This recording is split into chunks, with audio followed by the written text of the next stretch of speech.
Hello class, welcome to my YouTube channel Polytechnic Classes.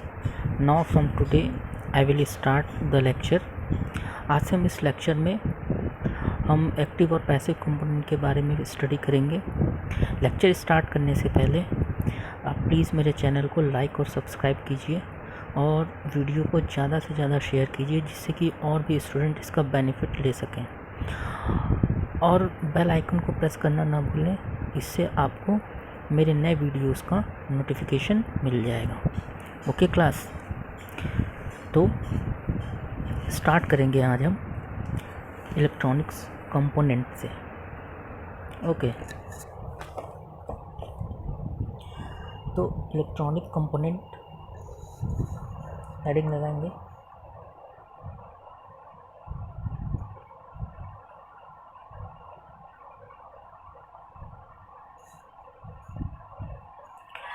ठीक है, हम क्या करेंगे, पहले तो ये समझिए कि इलेक्ट्रॉनिक कंपोनेंट्स होते क्या हैं। ठीक है, तो जितनी भी इलेक्ट्रॉनिक सर्किट बनाई जाती हैं, ठीक है, वो सारी की सारी सर्किट इलेक्ट्रॉनिक कंपोनेंट की हेल्प से ही बनाई जाती है। अब इलेक्ट्रॉनिक कंपोनेंट्स को हम क्लासिफाई कैसे करते हैं, तो इलेक्ट्रॉनिक कंपोनेंट्स को इलेक्ट्रॉनिक्स में हम दो पार्ट में कैटेगराइज किए हैं। ओके, जो फर्स्ट होता है वो होता है पैसिव कंपोनेंट, और जो सेकंड होता है वो होता है एक्टिव कंपोनेंट्स। ओके, फिर फर्दर हम इन कंपोनेंट्स को क्लासिफाई करेंगे, लेकिन इसको क्लासिफाई करने से पहले हम एक्टिव और पैसिव की डेफिनेशन को देख लेते हैं। ओके, तो पैसिव कंपोनेंट्स क्या होते हैं? पैसिव कंपोनेंट्स क्या होते हैं? वो कंपोनेंट्स जो इलेक्ट्रिकल सिग्नल को एम्पलीफाई न कर सकें, मतलब those electronic components which can't amplify the electric signal। Okay, मतलब कि वो सारे इलेक्ट्रॉनिक कंपोनेंट जो कि सिग्नल को ना एम्पलीफाई कर सके उन्हें हम क्या बोलेंगे? Passive component. और एक्टिव कंपोनेंट्स क्या होंगे? इसी के जस्ट अपोजिट। एक्टिव कंपोनेंट्स वो होंगे जो हमारे सिग्नल्स को एम्पलीफाई कर सकें। ठीक है,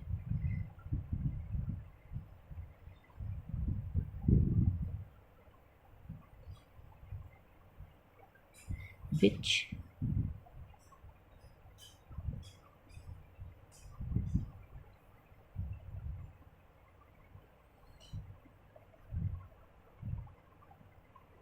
ठीक है, मतलब कि जो इलेक्ट्रिकल सिग्नल को एम्पलीफाई कर सकते हैं उन सारे कंपोनेंट्स को हम एक्टिव कंपोनेंट्स बोलेंगे। जो कंपोनेंट्स सिग्नल को एम्पलीफाई नहीं कर पाते हैं उन सारे कंपोनेंट्स को हम पैसिव कंपोनेंट्स बोलेंगे। अब इसके एग्जांपल्स देख लेते हैं। ठीक है, तो जो पैसिव कंपोनेंट्स होते हैं वो बेसिक तीन तरह के होते हैं, जिनको हम बोलते हैं RLC, मतलब रजिस्टर, इंडक्टर और कैपेसिटर। ठीक है, ये क्या करेंगे? ये सिग्नल को एम्पलीफाई नहीं करेंगे, ये सिग्नल को या तो लॉस करेंगे या तो स्टोर करके रखेंगे। ठीक है, जैसे फॉर एग्जांपल जो रेजिस्टेंस होता है, रेजिस्टेंस क्या करेगा? रेजिस्टेंस का सिंपल सा वर्क है कि ये वोल्टेज को लॉस करता है, करंट को सप्रेस करता है, सिग्नल सप्रेस करता है। ठीक है, इंडक्टर और कैपेसिटर क्या करते हैं? ये स्टोर करते हैं, स्टोर एनर्जी। ठीक है, तो इन तीनों को हमको डिटेल में पढ़ना है। ठीक है, उससे पहले ये जान लीजिए कि इंडक्टर जो एनर्जी स्टोर करता है वो मैग्नेटिक फॉर्म में स्टोर करता है, कैपेसिटर जो एनर्जी स्टोर करता है वो इलेक्ट्रिक फॉर्म में स्टोर करता है। ठीक है, इसके बाद देख लीजिए इसके एग्जांपल एक्टिव कंपोनेंट्स के। तो एक्टिव कंपोनेंट्स के बहुत सारे एग्जांपल है। जितने भी इलेक्ट्रॉनिक सर्किट्स हमको पढ़नी है उसमें मैक्सिमम एक्टिव कंपोनेंट्स का यूज़ होता है। ठीक है। तो इलेक्ट्रॉनिक कंपोनेंट्स को में जो एग्ज़ाम्पल हम लिख रहे हैं इसमें, जैसे आप मान लीजिए इसका एग्ज़ाम्पल डायोड हो गया, ठीक है। डायोड के बाद ट्रांजिस्टर, ठीक है। डायोड में भी जितने भी तरह के डायोड आते हैं सारे के सारे डायोड एक्टिव डिवाइस होते हैं, ठीक है। उसके बाद क्या हो गया कि आप ले लीजिए फैट फील्ड इफेक्ट ट्रांजिस्टर, ये भी ट्रांजिस्टर का एक टाइप ही है, ओके। उसके बाद मॉसफेट, ये नेम से आप घबराइएगा मत क्योंकि ये सारे को हमको डिटेल में आगे स्टडी करना है, ओके, ठीक है। तो ये था हमारा एक्टिव और पैसिव कंपोनेंट्स के बारे में। कभी कभी क्या होता है, पैसिव कंपोनेंट्स की एक और डेफिनेशन भी दी जाती है, ओके, उसे भी देख लीजिए आप कि पैसिव कंपोनेंट्स को हम और क्या बोल सकते हैं, ठीक है। तो यहाँ एक और एग्जांपल लिख लीजिए, ये ट्रांसफार्मर जो होता है, तो ट्रांसफार्मर को भी हम पैसिव कंपोनेंट्स के रूप में यूज़ करते हैं, ठीक है। तो हाँ, हम बोल रहे थे कि पैसिव और एक्टिव का एक और डेफिनेशन भी होता है, ठीक है, उसे भी देख लेते हैं। हाँ, तो पैसिव कंपोनेंट्स का पहले देख लेते हैं डेफिनेशन, ओके। तो इसको हम ऐसे भी बोल सकते हैं, the components which can only receive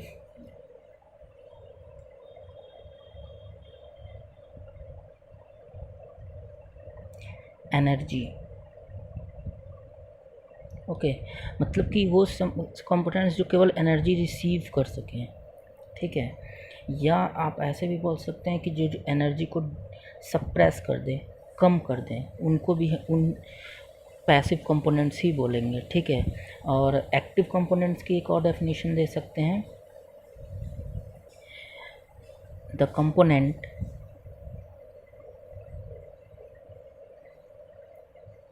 which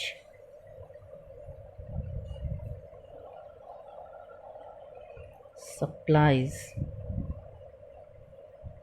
energy, ठीक है। जैसे इसमें भी एक और एग्जांपल हम ले सकते हैं, इसमें कुछ और एग्जांपल ले सकते हैं, जैसे वोल्टेज सोर्स, ठीक है। वोल्टेज सोर्स हमारा एक्टिव कंपोनेंट है, करंट सोर्स एक्टिव कंपोनेंट है, ठीक है। जनरेटर भी एक्टिव कंपोनेंट्स है, ओके। और इससे पहले आप देखिए कि डायोड्स हो गया, ट्रांजिस्टर हो गया, ठीक है। तो ये सारे के सारे हमारे एक्टिव कंपोनेंट्स में आएंगे। और पैसिव में आपको पता है, resistors, capacitors, inductors, transformer, okay. तो ये सारे कंपोनेंट्स क्या होते हैं, एक्टिव और पैसिव कंपोनेंट्स। आई होप आपको ये वीडियो समझ में आया होगा।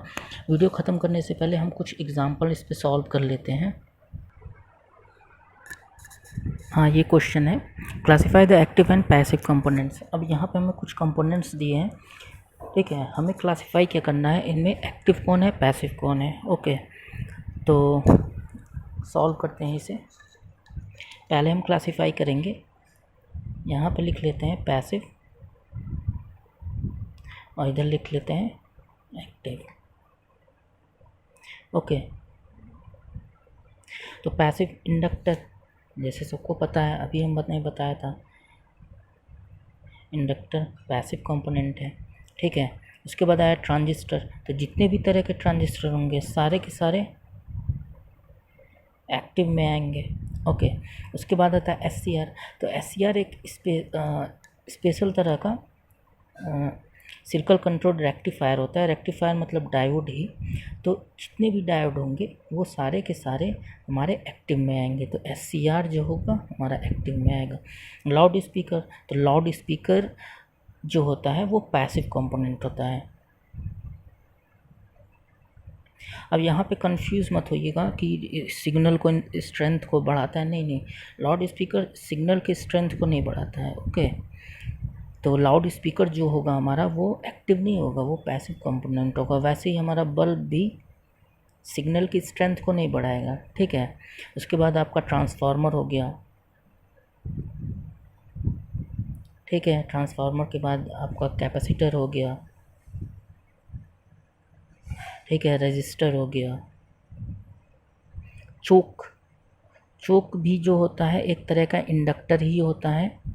ओके, ये आपको पढ़ना है, सारे पैसिव कंपोनेंट और एक्टिव कंपोनेंट की डिटेलिंग पढ़नी है, तो वहाँ पे हम आपको बताएंगे। ओके, उसके बाद क्या हो गया, उसके बाद है हमारा डायोड हमारा एक्टिव है, ठीक है।